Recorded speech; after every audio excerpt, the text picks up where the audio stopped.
Hi everybody, welcome back. This is Old Emo Dave, and we have some more Paper Modern Live. As always, Scott is with me to go through himself on Sultai Basim, playing the current meta stalwart Boros Energy. Scott, you're gonna need to give us some insight. Sultai Basim is not something you find on mtg.next anywhere.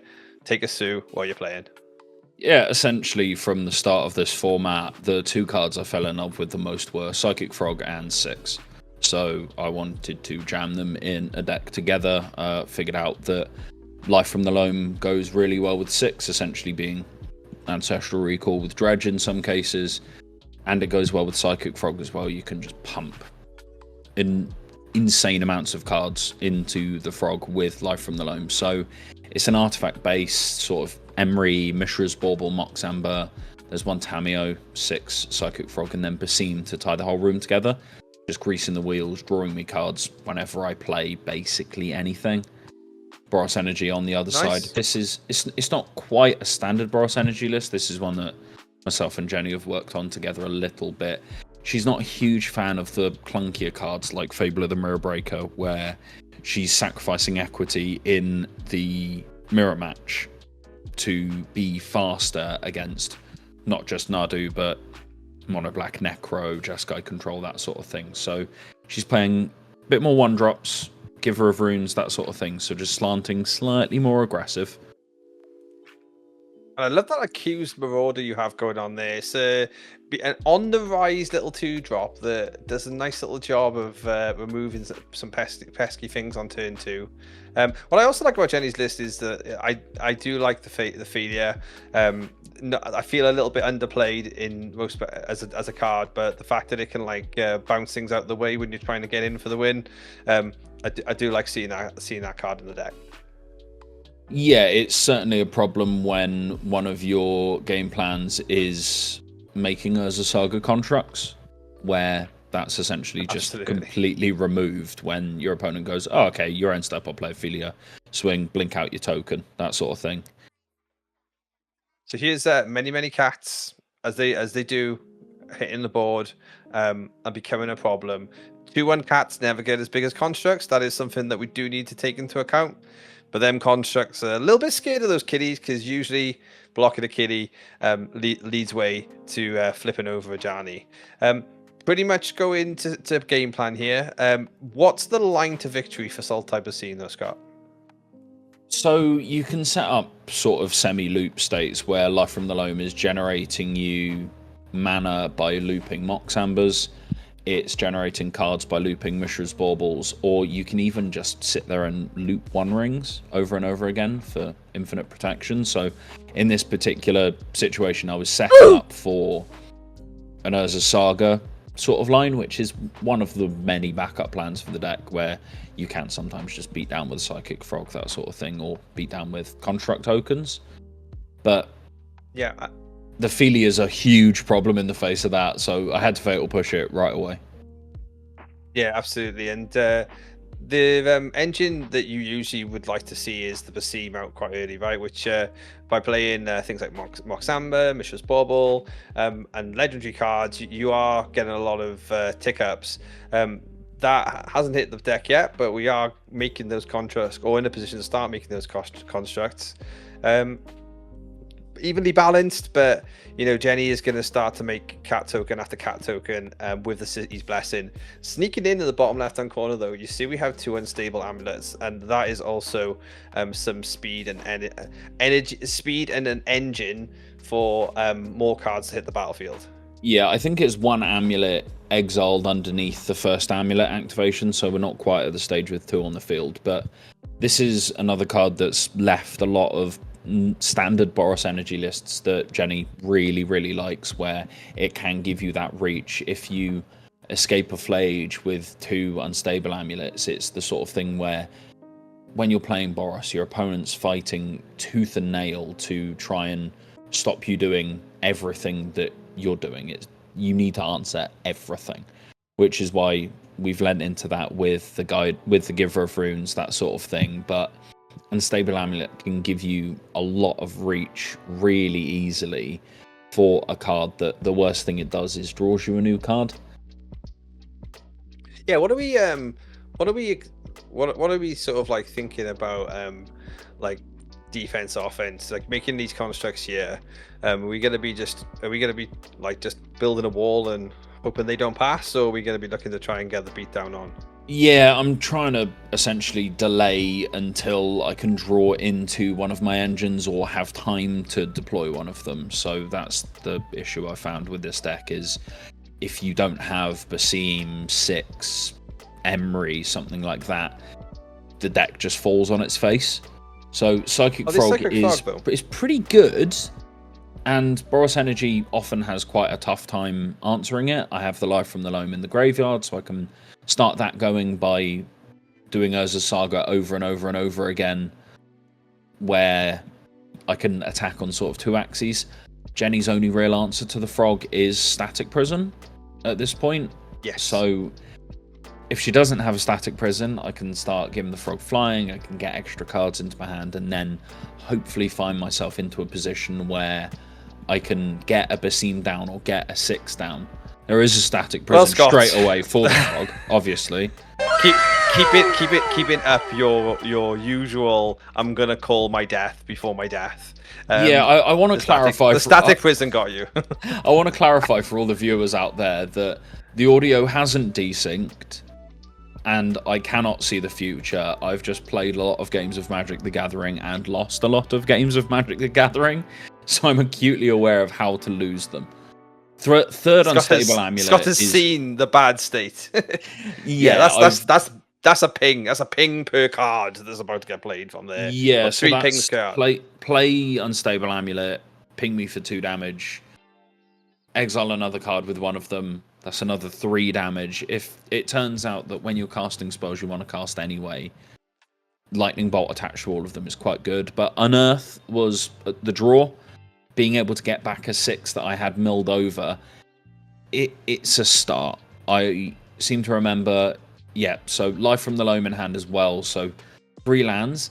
I have a Mishra's Bauble in the graveyard. That is essentially 2 mana, draw 3 cards.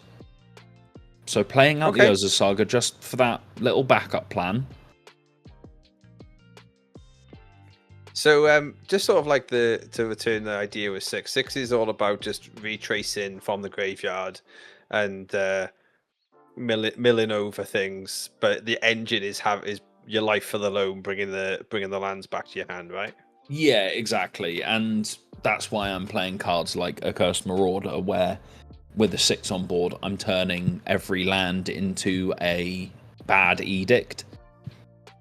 Where, it's sorcery speed, I need to do it on my turn, that sort of thing, but them having to sack an on-token, it's not irrelevant, and also, when you're flooding out on lands a little bit, it's absolutely fine to just do that. Of course. And using the Giver to soak up some protection damage. And two frogs into the bin. That was would have been a nice run out on top. Yeah, so I had 3 Mishra's Baubles triggers there. So the first one, I decided to dredge the Loam back, kind of in the position this game where if Jenny doesn't remove the 6, I'm absolutely golden. If she does remove the 6, then I'm in quite a lot of trouble. So just assuming that she's not going to, playing to my outs, and dredging the Loam there. The hits were unfortunate. I think I drew a useless spell and a land, maybe, in addition. So yeah, and would have been better to have those frogs. Yes, but one of the things with these energy decks that you do notice, especially when you're leaning into the additional engines like Amulet, no Guide Souls means your energy can dry up pretty quickly, and that's what Jenny's had to play with so far, is basically energy created by those amulets. There's an Ajani, that's a really, really good hit, but it does slow these decks down. The lack of pseudo card draw, which is why a lot of people lead into Fable of the Mirror Breaker as a way to go. So they've at least got that filtering from the chapter 2.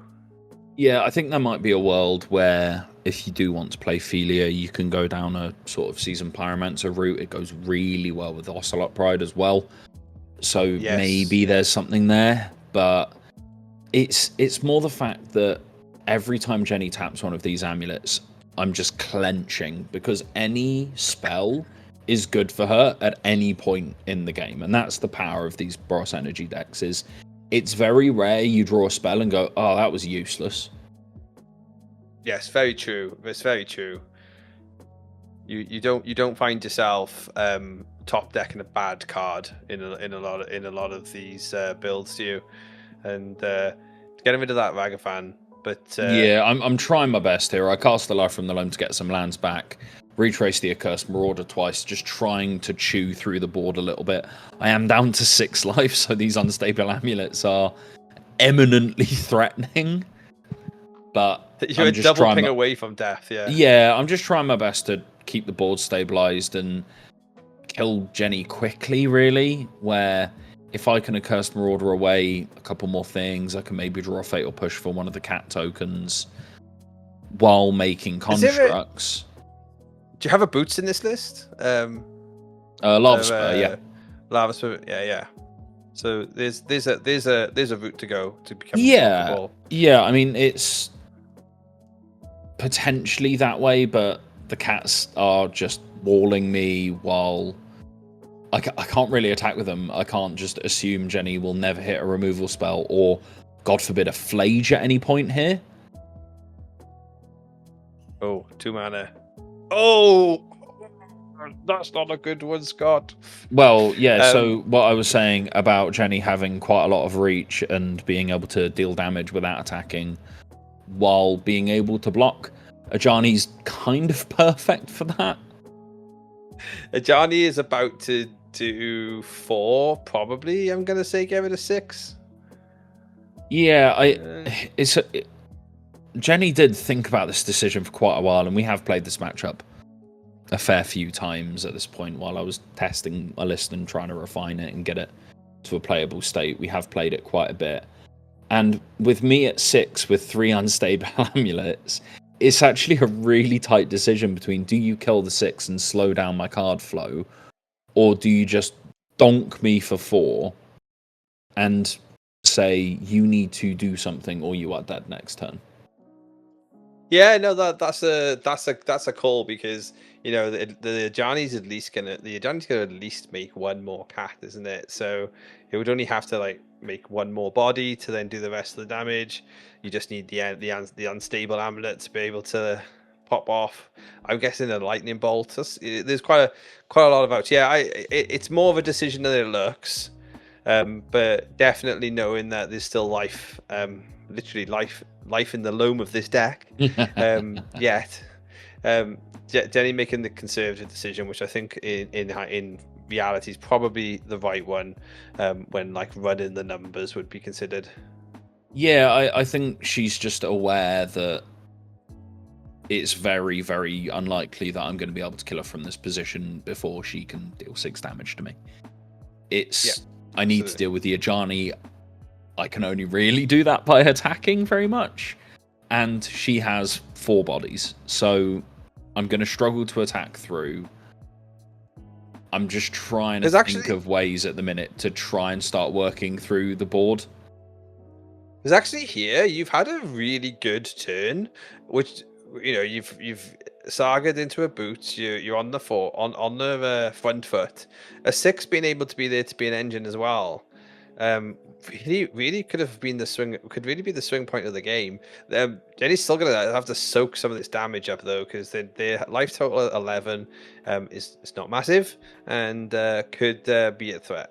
Yeah, I swung all 3. And an Emery. Nice. Yeah, I swung all 3 at the Ajani just because I was basically trying to say, well, I need to start chewing through these creatures. Jenny obviously wants to keep hold of the Ajani, and it became a weird little mini game of, if I alpha here,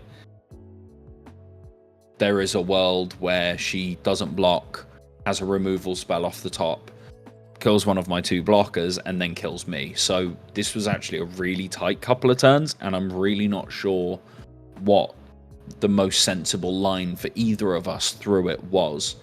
Watching it back now, I'm still not 100% certain, to be honest. And that's the beauty of being able to grab these games on camera, isn't it? And being able to sit back, watch back and have a little bit of analysis. But this Ajani is another Ajani off the top win. is not what I wanted to see. 3, 4, no, 1 off. So again, classic hindsighting, isn't it? Is that going the other route away from the 6 actually would have meant Jem would have just bolted for lethal here. Yeah, so she can still use it to remove a blocker and then get in for a little bit damage and still be quite safe, and a lot of her draws are still very live off the top. So I'm fetching just because I'm pretty constrained on mana at this point. I'm needing to juggle multiple threats all at the same time, where I need to deal with this Ajani, I need to deal with the Ajani that's face up on board.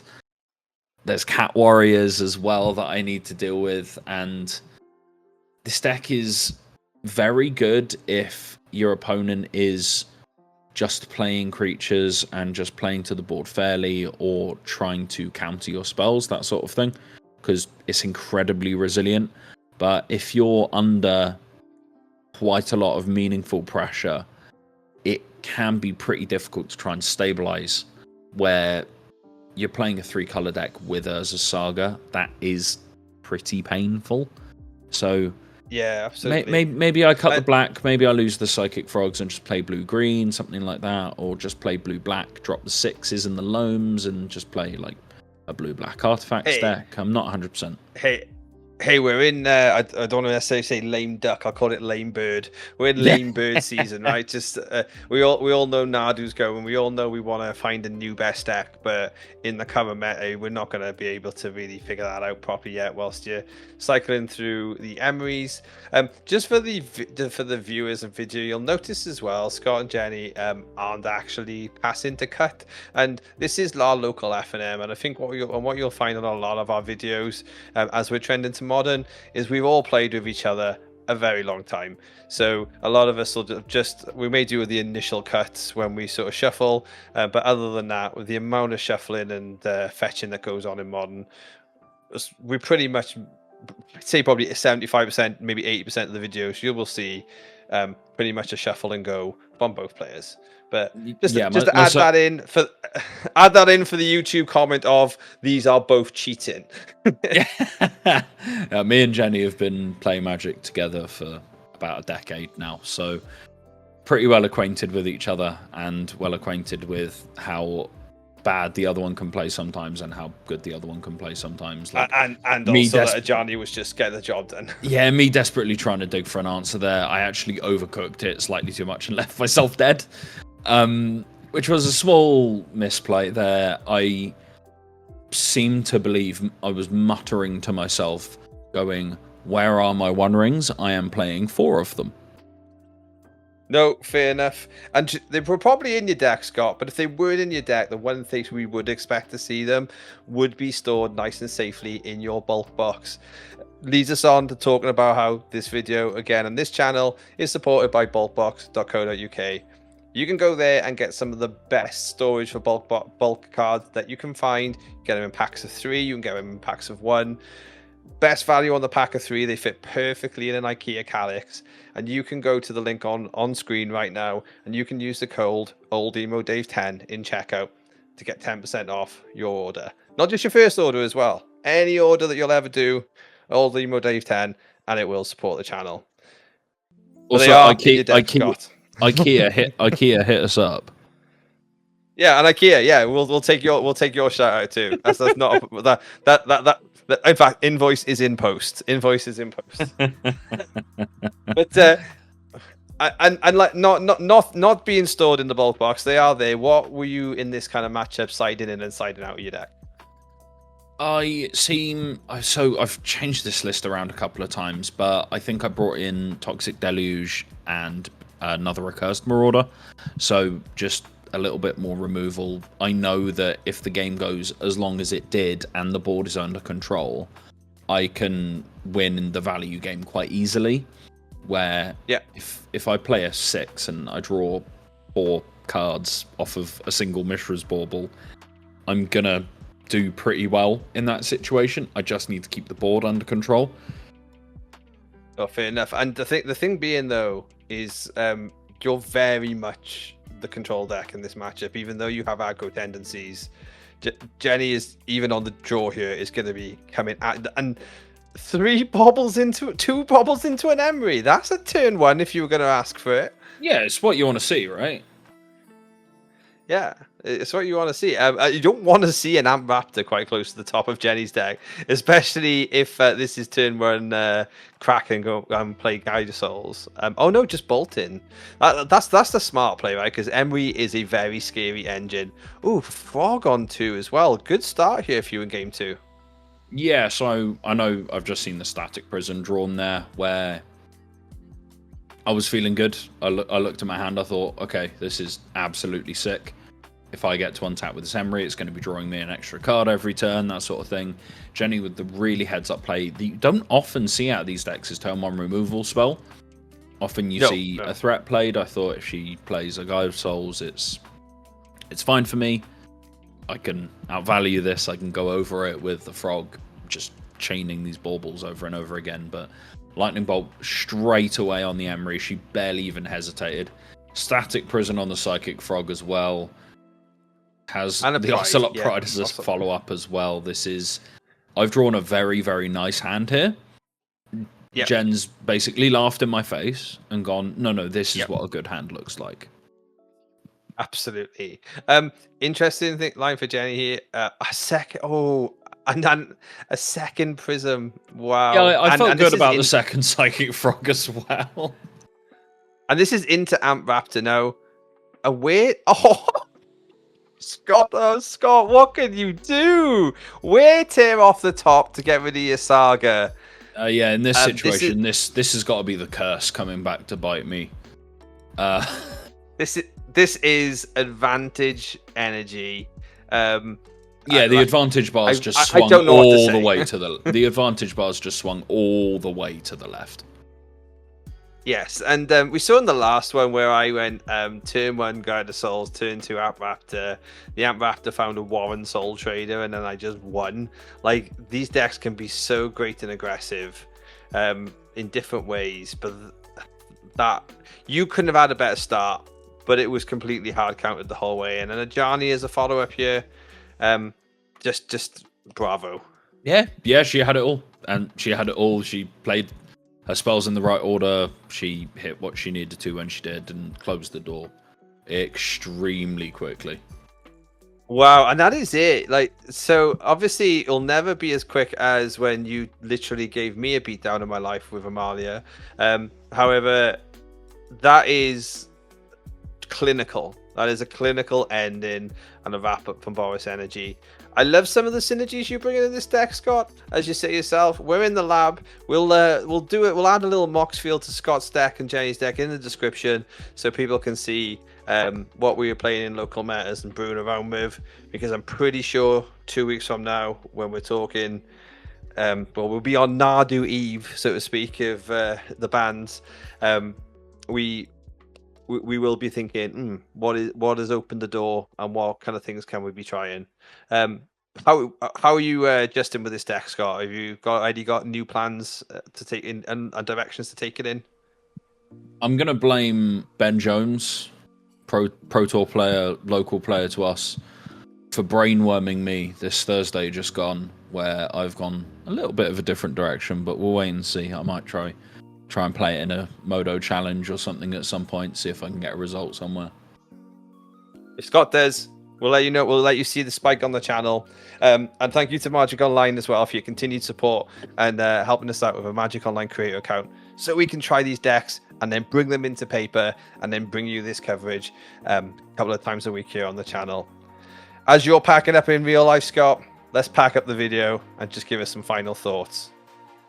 Yeah, I mean, that game 2 was a fireworks show of what Boros Energy can do, where I had a really solid start. I had 0-0-1 into 2-drop into 2-drop plus Urza Saga, and every single piece of it just got blown out from underneath me, and it felt like there was nothing I could have done.